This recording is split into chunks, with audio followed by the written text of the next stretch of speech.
नमस्ते दोस्तों। आज सुनिए हिंदी साहित्य की प्रतिष्ठित लेखिका चित्रा मुद्गल जी की कहानी प्रेत योनि। तो शुरू करते हैं कहानी। दीदी, दीदी उठो, उठो, बाबूजी बुला रहे हैं तुम्हें बालकनी में। छोटी बहन चिंकी ने अधीर हो उसे बांह पकड़कर झंझोड़ने की कोशिश की। बड़ी मुश्किल से चिंकी की झंझोड़न व उसके घर पहुंचने की पक्की तसल्ली और अपने आत्मसंघर्ष के बूते पर पाई मुक्ति की सुखानुभूति से उपजी गहरी झपकी में सेंध लगाने में सफल हुई। वो अकबकाई सी बिस्तर पर उठकर बैठ गई। आंखें नहीं खुल पा रही थीं। आंखों की कोटरों में उलीची पड़ी थी पोर पोर टूटी अवमानित देह की कड़वाई किरकिरी।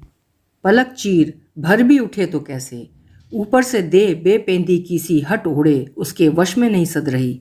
सिराने लुढ़कने को ही थी कि अम्मा के संयमित कर्कश स्वर ने उसकी लुढ़कती देह को तमाचा सा जड़ चैतन्य कर दिया। नीतू, तेरे बाबूजी बुला रहे हैं बालकनी में तुझे, फिर सो लेना। नींद बड़ी मुश्किल से आई है, फिर आ पाएगी आसानी से, उसने मन में सोचा। पूछा इतना भरी, अभी ही चलूं? शायद विचरवाऊं? विचित्र प्रतीत हुआ अम्मा का आचरण। बोलने की उनकी पुरानी आदत है, किंतु समय कुसमय का बोध भी विस्मृत कर बैठेंगी वो, ये अनुमान नहीं था। रात यही अम्मा उसे छाती से चिपकाए बछिया से बिछड़ी गाय सी कैसे डकरा रही थीं। उसके लौट आने पर विवल सी वे ईश्वर को लाखों करोड़ों धन्यवाद देती नहीं अघा रही थीं।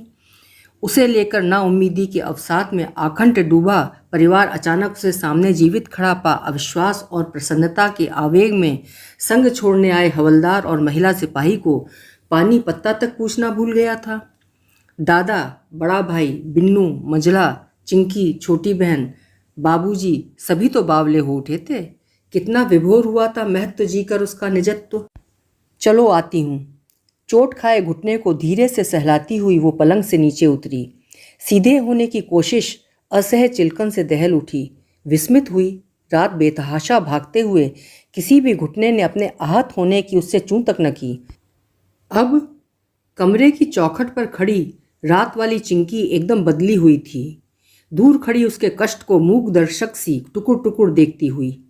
इच्छा हुई बेसिन पर जाकर नींद पर खुली धार के छींटे दे ले, लेकिन अम्मा के स्वर की आदेशात्मक कर्कशता गर्दन में पगहा कसे उसे सीधे बालकनी की ओर खींच ले गई। लंबी खिड़कियों से ढक दी गई बालकनी बाबूजी का शयन कक्ष है। घर में जब वे होते हैं यहीं लेटे बैठे पढ़ या सो रहे होते हैं। दीवार के सहारे पीठ टिकाए दीवान पर बैठे बाबूजी सामने अखबार फैलाए उसे और चिंकी को छोड़ घर के सभी सदस्यों से घिरे बैठे थे। सुबह अपनी आपाधापी से मुक्त हो सबका इस तरह से इकट्ठा बैठे होना उसे सनका गया। कहीं कुछ अघटित घटा है जिसका सीधा या घुमा फिरा कर कोई संबंध उसके परिवार से जुड़ता अवश्य है। अम्मा और चिंकी को तो वो देख चुकी थी। बाबूजी के चढ़े हुए माथे की गुर्राहट उसकी ओर चील सी झपटी। आ गई भवानी? लो अखबार बाँच लो आज का। अपनी आंखों के आगे फैलाया हुआ अखबार अपेक्षित पृष्ठ की ओर मुड़कर उसकी ओर बढ़ाते हुए पुनः वो बोले। ऊपर दाहिने तरफ वाला बॉक्स आइटम। शीर्षक पढ़कर सप्रश्न उसने बाबूजी की ओर देखा। एक बहादुर लड़की की शौर्यगाथा, यही ना? बाबूजी ने उच्छ्वास भरा। वहीं। उसकी तीक्ष्ण हो आई दृष्टि शीर्षक छोड़ नीचे दी गई पंक्तियों पर दौड़ने लगी। 31 अगस्त मथुरा। कल अपराह्न ग्वालियर के निकट मुंबई से आ रही पंजाब मेल और मालगाड़ी के मध्य हुई भयानक भिड़ंत के परिणाम स्वरूप सैकड़ों मृत और घायल यात्रियों में से भोपाल से आ रही दिल्ली विश्वविद्यालय की बीए ऑनर्स अंतिम वर्ष की छात्रा अनीता गुप्ता, जो चिकित्सकों की मामूली मरहम पट्टी के उपरांत जाने की अनुमति मिल जाने पर कुछ एक अन्य यात्रियों के साथ साझे की टैक्सी से दिल्ली आ रही थी, अन्य यात्रियों के अपने गंतव्यों पर उतर जाने के पश्चात मथुरा के निकट शहर से दूर एक निर्जन स्थान पर कामुक टैक्सी चालक की हवस का शिकार हुई। साहसी अनीता ने बड़ी बहादुरी से वहशी टैक्सी चालक का सामना किया और किसी प्रकार उस दरिंदे की चंगुल से निकल भागने में सफल हुई। इतना ही नहीं, अस्त व्यस्त अनीता ने निकट के पुलिस थाने में पहुंचकर उस टैक्सी चालक के विरुद्ध रिपोर्ट दर्ज करवाई। पुलिस पूरी मुस्तैदी से उस टैक्सी चालक की खोज कर रही है। अनीता को पुलिस सुरक्षा में सकुशल उसके अभिभावक के पास दिल्ली पहुंचा दिया गया।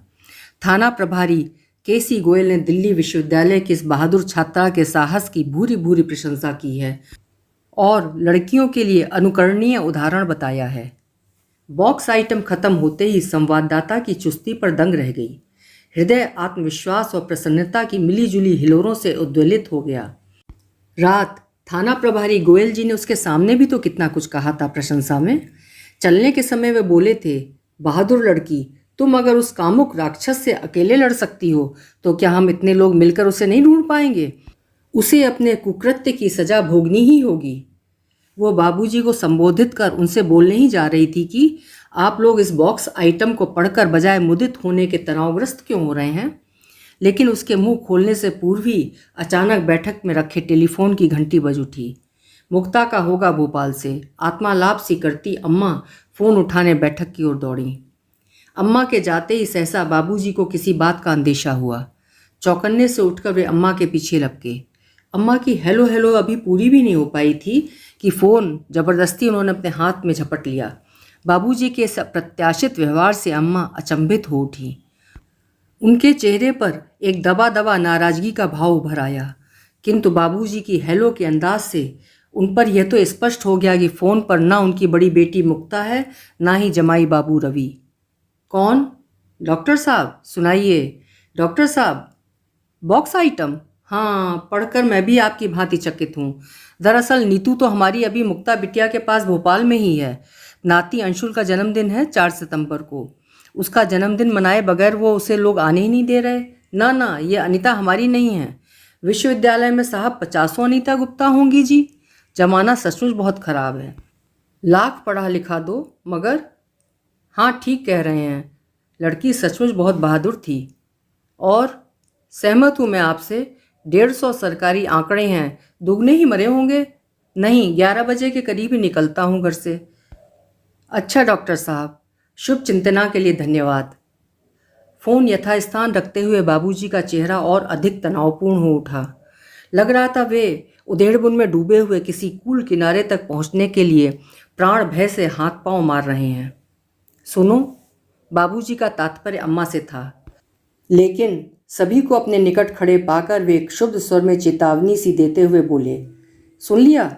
घर घर बाँची जा रही है हमारी बहादुर बिटिया की शौर्य गाथा। अभी तो फ़कत डॉक्टर कामता बाबू का फ़ोन आया है। देखते रहो, दिन भर फ़ोन की घंटी टुनटुनाती रहेगी। लोग बिटिया के कसीदे हमें सुनाते रहेंगे और अफसोस के बहाने घर पर आकर जले पर नमक भी छिड़केंगे। हम नाते रिश्तेदारों में मुंह दिखाने के काबिल नहीं रहे। खाने की मेज़ से टिके हुए दादा ने आशंकित दृष्टि से बाबूजी की ओर देखा। अलीगढ़ वालों को भी तो खबर लग सकती है। और दादा की आशंका बाबूजी को निर्मूल नहीं लगी। और चाहें तो अपनी लड़की का संबंध तुमसे अभी का भी तोड़ सकते हैं। अखबार अलीगढ़ में नहीं बिकते। कम प्रपंच होते हैं बनियों में। अम्मा ने वितृष्णा से सिर झटक कर अपनी बिरादरी को कोसा। अब जाति बिरादरी को कोसना छोड़ो और कान खोलकर सुनो।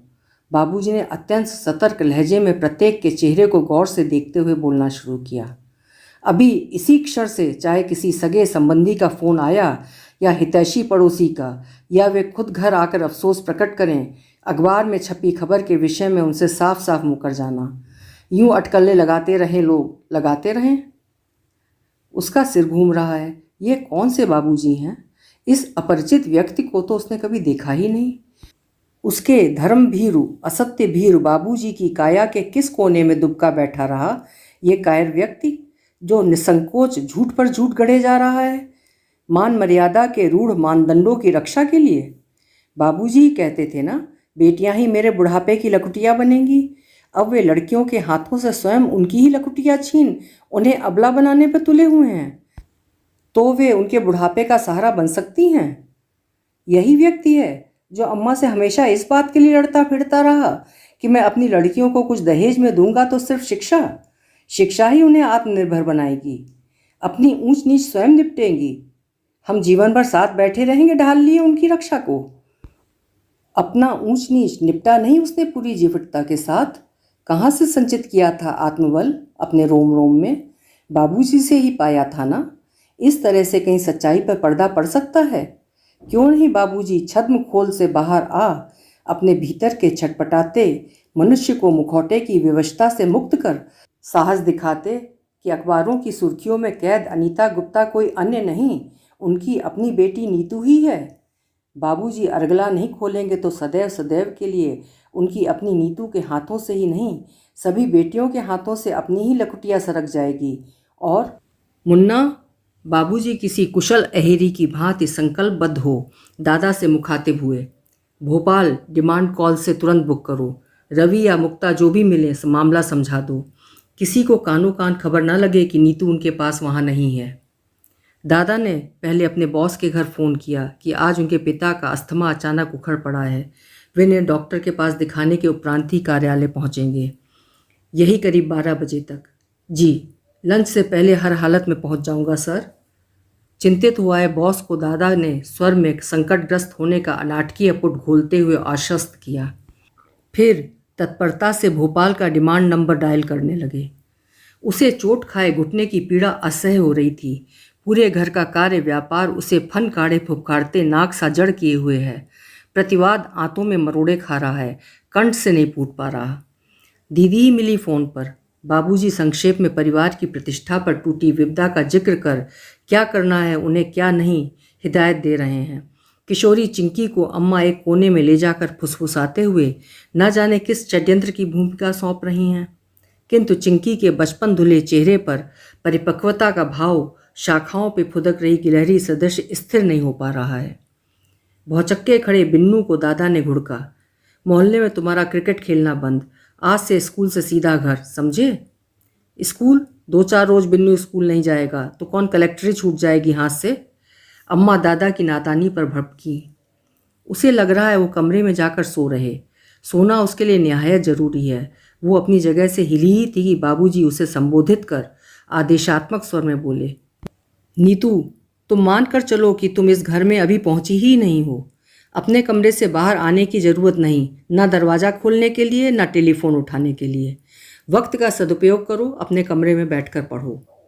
और क्या, अम्मा ने सुर में सुर मिलाया, हमेशा यही शिकायत रहती है तेरी, इस घर में चेंचे में पढ़ने का एकांत नहीं मिलता। चिंकी बोल पड़ी, बाबूजी आज हम स्कूल नहीं गए ना तो कल मेडिकल लेकर जाना पड़ेगा। मेडिकल हफ्ते भर का दिलवा देंगे बेटी, तू घर पर ही बनी रहे। कोई आया गया तो घर का दरवाज़ा कौन खोलेगा? सौदे सुल्फ की खातिर तुम्हारी अम्मा घर से निकलेगी कि नहीं? उसका चेहरा वित्रष्णा से सिकुड़ आया। जो कुछ चिंकी को नहीं समझना चाहिए वही समझाया जा रहा है उसे, और वो विवश सी खड़ी देख रही है। वो चिंकी के बदलते मनोभावों को स्पष्ट लक्षित कर रही है।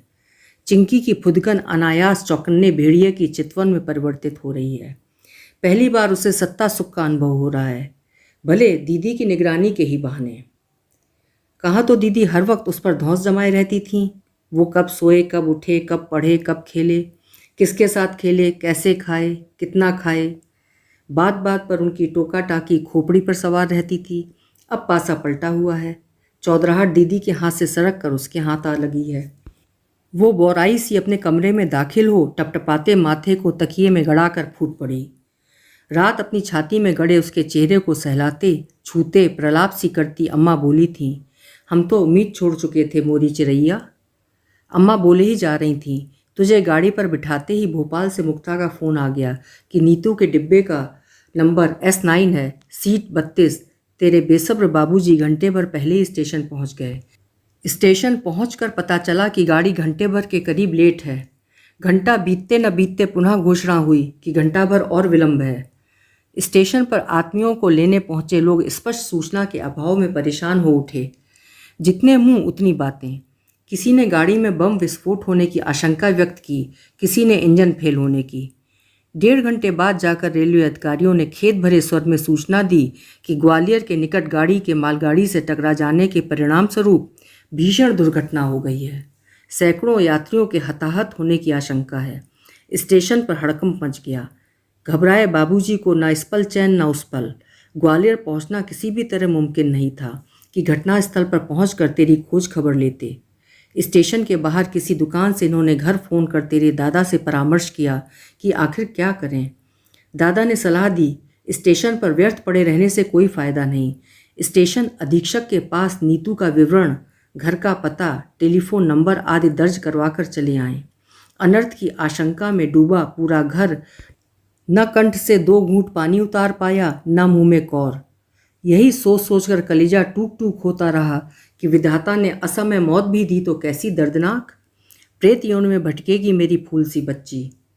सुबकती अम्मा के ठुड्डी से चूते आंसू उसके धूल उलझे केशों को नहीं भिगो रहे थे, उनके क्षुब्ध स्वर को आश्वस्त कर रहे थे। बाबूजी पुलिस वालों को विदा करके ऊपर लौटे तब तक बेटी की संक्षिप्त आपबीती से अवगत हो चुके थे कि अपने ऊपर टूटी आकस्मिक विपदा से किस जीवट और धैर्य के साथ उनकी बेटी जूझी और पुलिस थाने पहुंचकर उस कामुक टैक्सी चालक के विरुद्ध रिपोर्ट दर्ज कराई। आपकी बेटी दुर्गा है, साक्षात दुर्गा। बेटी के प्रति महिला हवलदार की प्रशस्ति उद्गारों ने कुछ पलों पूर्व उद्विग्न बाबूजी को गर्व से भाव विभोर कर दिया।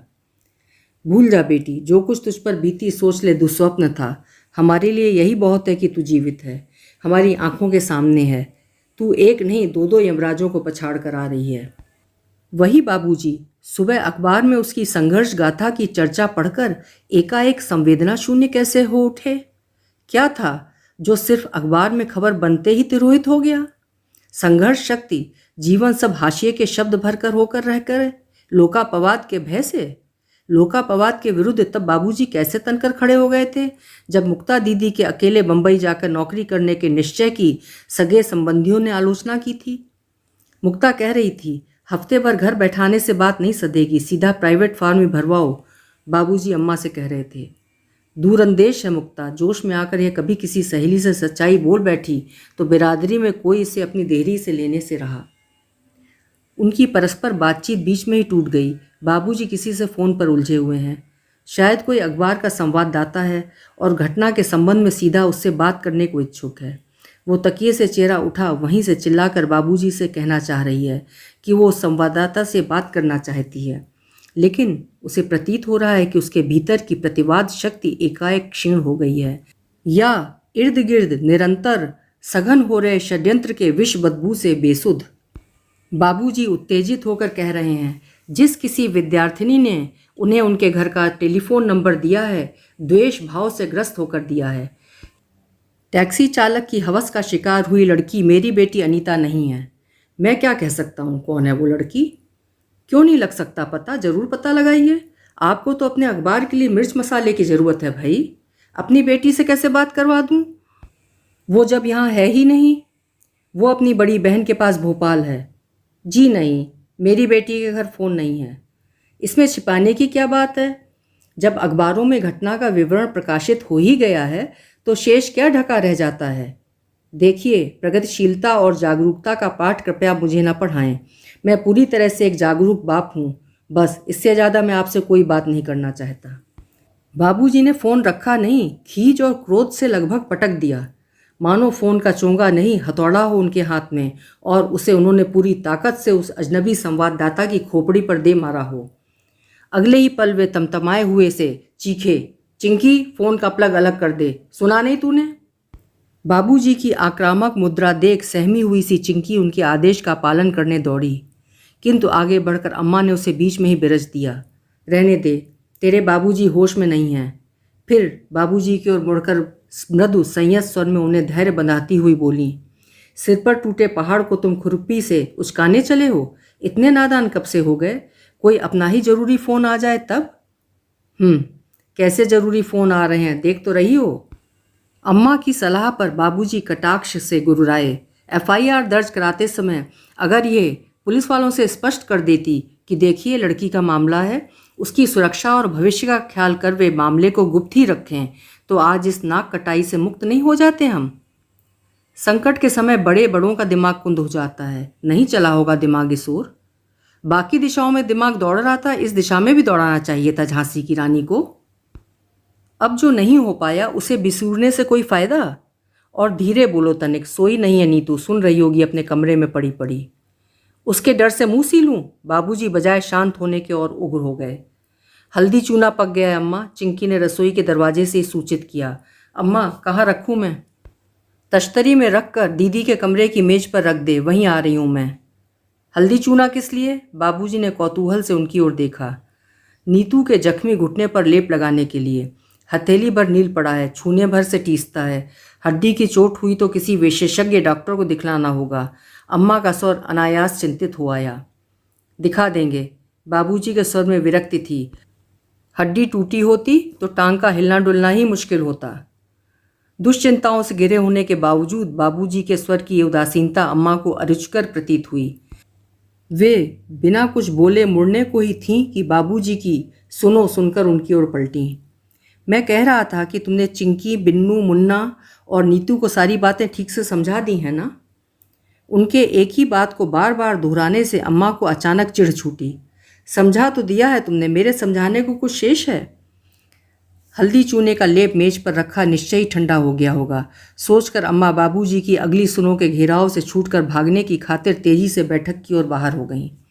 उनके पास पल भर भी खड़े रहने का अर्थ होता श्रोता बने उनकी हाँ में हाँ मिलाते रहो। चिंताएं बार बार दोहराने से कहीं हल होती हैं?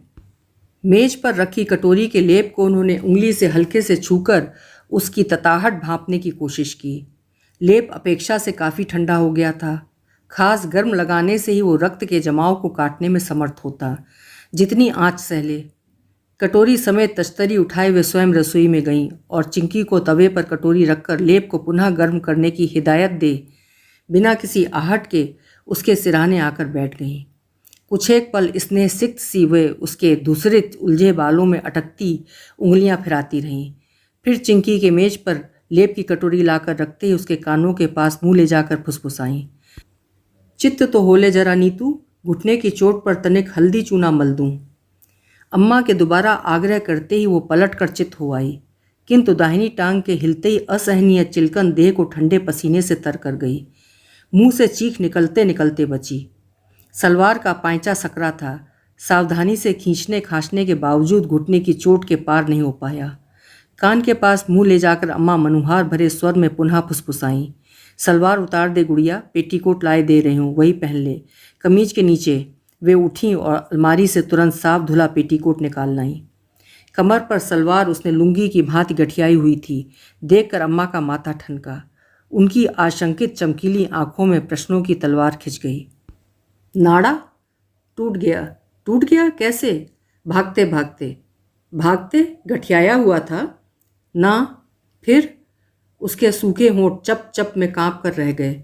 उठ, उसे पीठ के सहारे टेक देती हुई नहीं बल्कि ढकियाती अम्मा ने पेटीकोट गर्दन में बच्चों को पहनाए जाने वाले झबले की तरह डाला। फिर चारों ओर से उसे नीचे खींच दिया।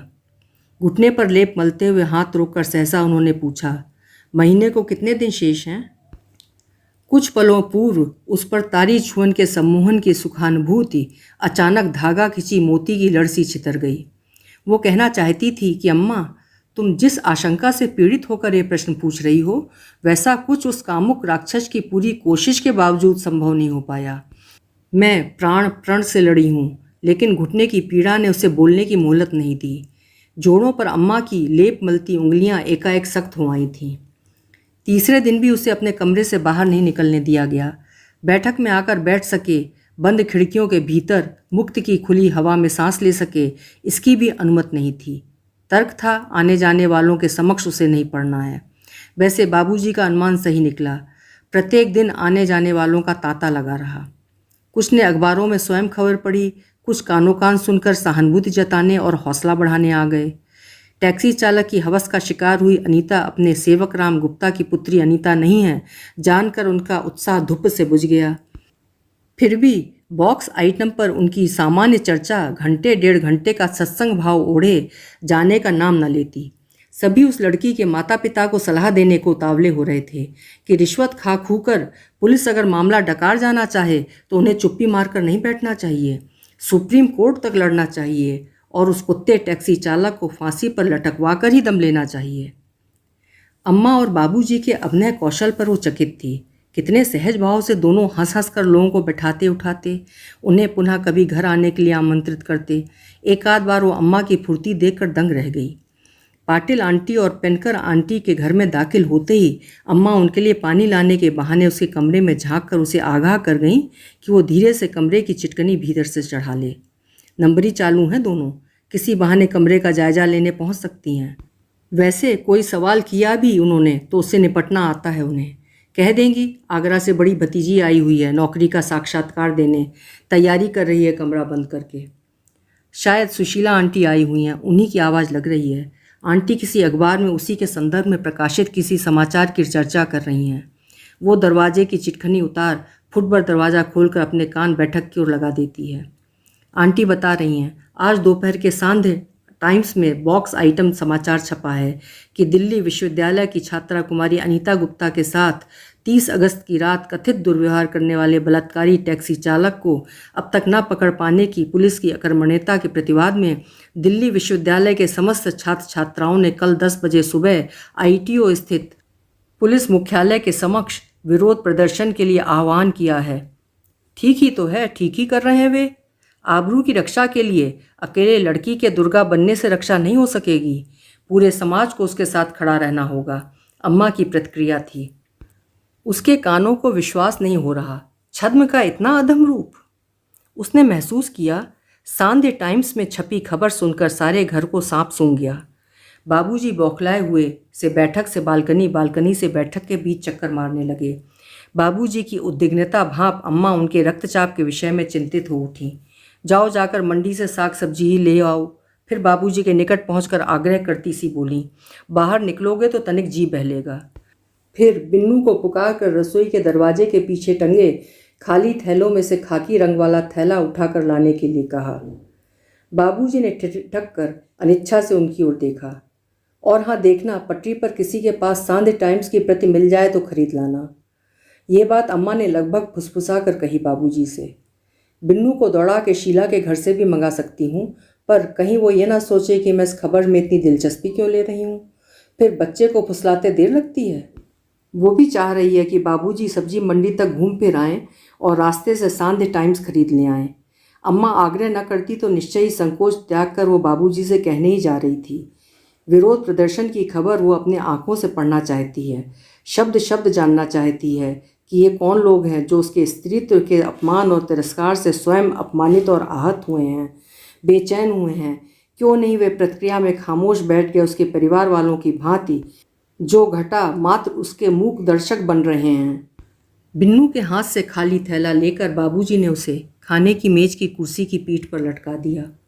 उसे लगा बाबूजी घर से निकल कर नहीं जाना चाह रहे। उनके भीतर द्वंद्व के कई कई मोर्चे खुल गए हैं। उसे महसूस हो रहा है कि हर मोर्चे पर बाबूजी की सिर्फ पीठ है।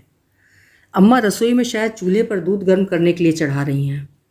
आगे बढ़कर वही आग्रह करे, पहले की तरह उन्हें हाथ में जबरन थैला पकड़ाकर पीठ से ठेलते हुए दरवाजे से बाहर कराए। हो सकता है पहले की तरह पलटकर बाबूजी उसके दोनों हाथों को अपनी मुट्ठियों में जकड़ लें और कैसी रही वाली नटखट मुस्कान मुस्कुराते हुए कहें, अरे चुड़ैल, धक्का मार कर क्यों घर से बाहर कर रही है? जा रहा हूँ और अब तो तुझे भी संग घसीट कर लिए चलूँगा, चल पकड़ थैला। और वो अपने कमरे से निकलकर बैठक में टहल रहे बाबूजी की ओर दबे पांव बढ़ी। आहट सुनकर विचारमग्न बाबूजी उसकी ओर पलटे। उसे देखते ही आग बबूला होकर एकदम से चीखे, बाहर क्यों आई अपने कमरे से निकलकर? कमरे में जाओ। वो बाबूजी के अप्रत्याशित रौद्र रूप के लिए प्रस्तुत नहीं थी। अवाक हो जड़ हो आई। सुना नहीं तुमने? उसने पहली बार प्रतिवाद में मुंह खोला। मुझे आज का सांध्य टाइम्स चाहिए बाबूजी, प्लीज़।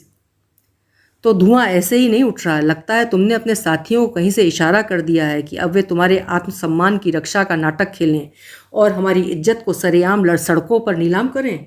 तुम तमतमाए हुए बाबूजी आपा खो बैठे और उसकी चोट खाई टांग की परवाह किए बिना उसे बांह से दबोच कमरे की ओर घसीट ले गए। सारे किए कराए पर पानी फेर कर धर दोगी तुम? पंख में स्वयं ही नहीं डूबी, हमें भी लेसेड़ कर धर दिया। चूल्हा धीमा कर अम्मा घबराई हुई सी उसके कमरे की ओर दौड़ी आईं और बजाय बाबूजी के असंतुलित व्यवहार के प्रति आपत्ति प्रकट करने के उल्टा उसे ही कोसती हुई बोली, ये क्या नौटंकी है नीतू?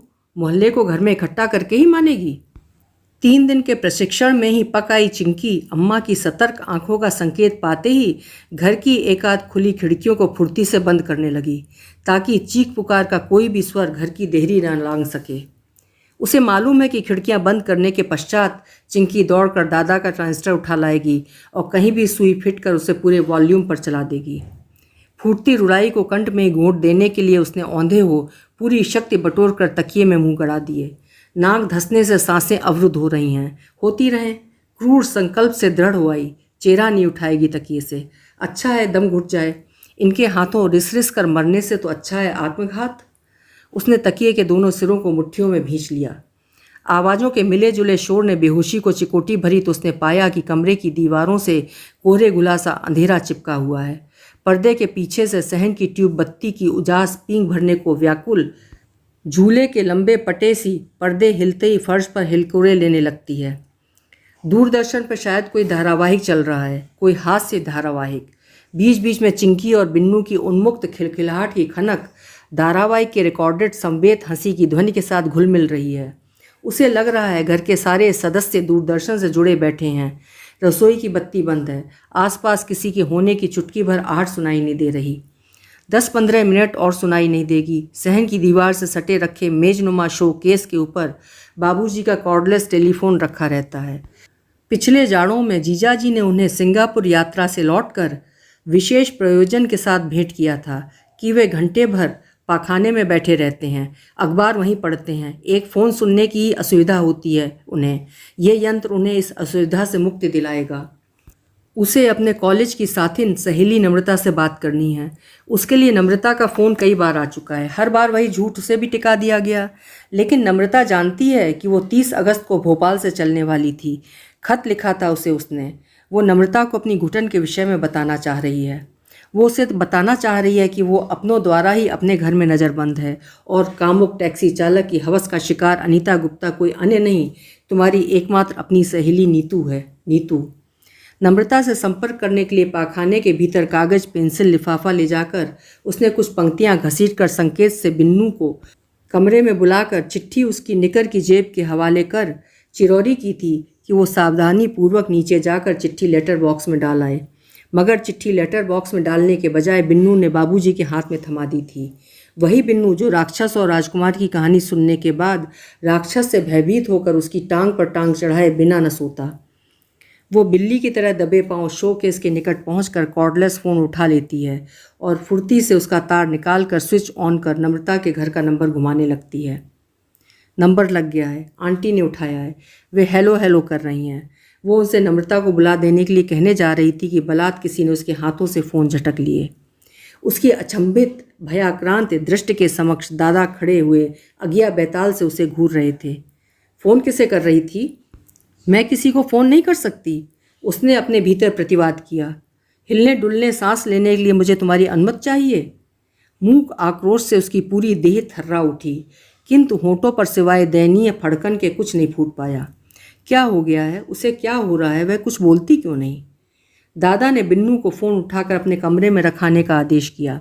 फिर निकट आकर खड़े बाबूजी को फ़ोन शोकेस पर रखा छोड़ देने की असावधानी पर डांटा। आ चल, हम सबके साथ बैठक में चलकर अंग्रेजी समाचार सुन। तब तक चिंकी मेज पर खाना लगाएगी। अम्मा मनोबल भाव प्रदर्शित करते हुए उसे बैठक में ले चलने के लिए उद्यत हुईं।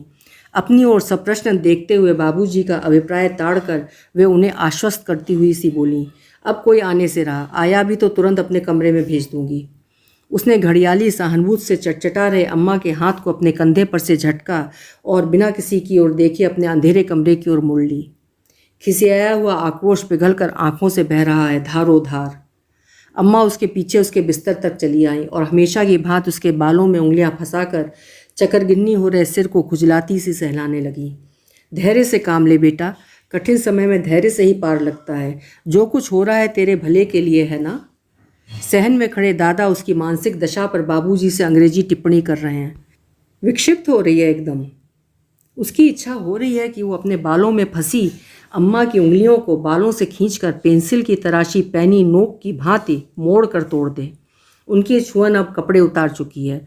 उनकी छुअन और उसकी देह के बीच अनकहे संवाद के समस्त सेतु चुक गए हैं। कभी ऐसा हो सकता था कि अम्मा उसे छू रही हों और वो निरी काठ की काठ बनी पड़ी उनकी गोद में अपना मुंह न छिपा सके। खाना लग गया अम्मा। दादा और बाबूजी मेज पर बैठे हैं। चिंकी ने कमरे में झांक कर सूचना दी।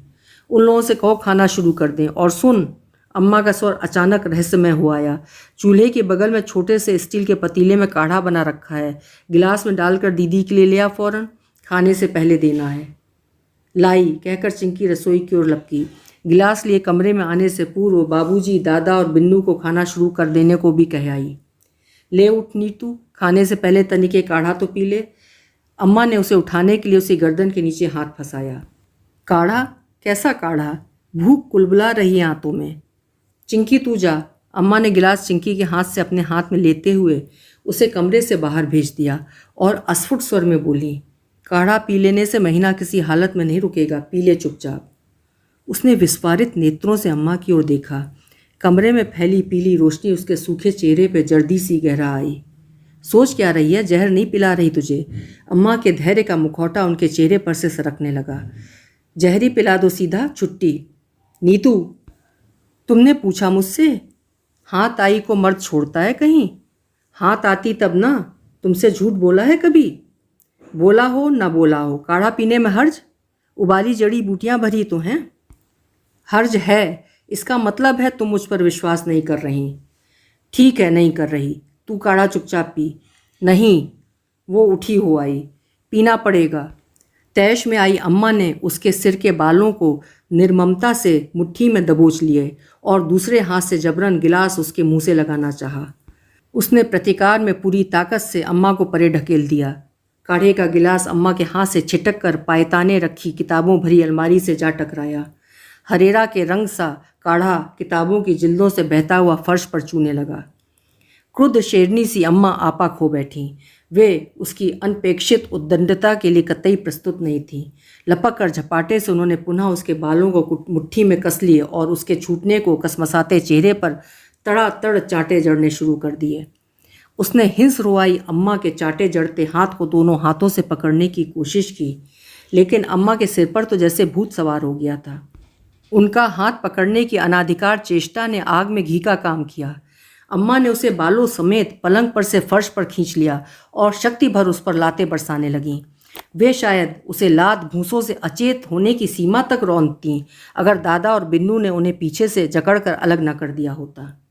अच्छा होता तू उन्हीं 150 पर लोग सुधार गए सवारियों में से एक होती कुलच्छिन। जाते जाते अम्मा सराप रही थी उसे। प्रेम, वात्सल्य, शुभेच्छा सब झूठे शब्द हैं, अपनी अपनी कुंठाओं का पर्याय। वे जो जीवन के नाम पर जीना उसे सौंपना चाहते हैं, वो पग पग पर उनकी शर्तों के तैयारशुदा फंदों में स्वयं को कसना नहीं होगा।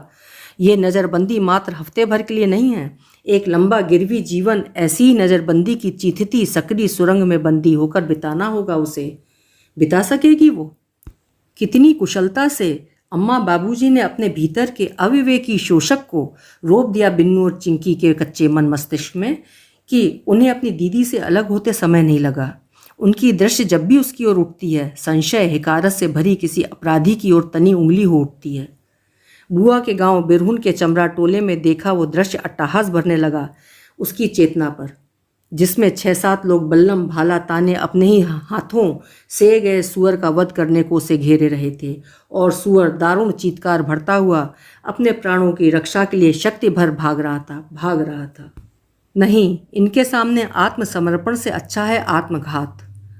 पूरा घर बेसुध नींद में चियाया पड़ा हुआ है। सावधानी पूर्वक उठकर उसने अपने कमरे की चटखनी भीतर से चढ़ा ली और पेटी के ऊपर तहे रखे कपड़ों में से अम्मा की एक नायलॉन की साड़ी खींचकर उसे बटकर मजबूत फंदा तैयार किया। साड़ी का एक सिरा बिस्तर पर मुड़ा रखकर छत के पंखे से बांध उसे खींच खींच कर परखा। मुक्ति का यही रास्ता शेष है। कारण वो कोई लिखकर नहीं मरेगी। दादा का हस्तलेख हूबहू उससे मिलता है।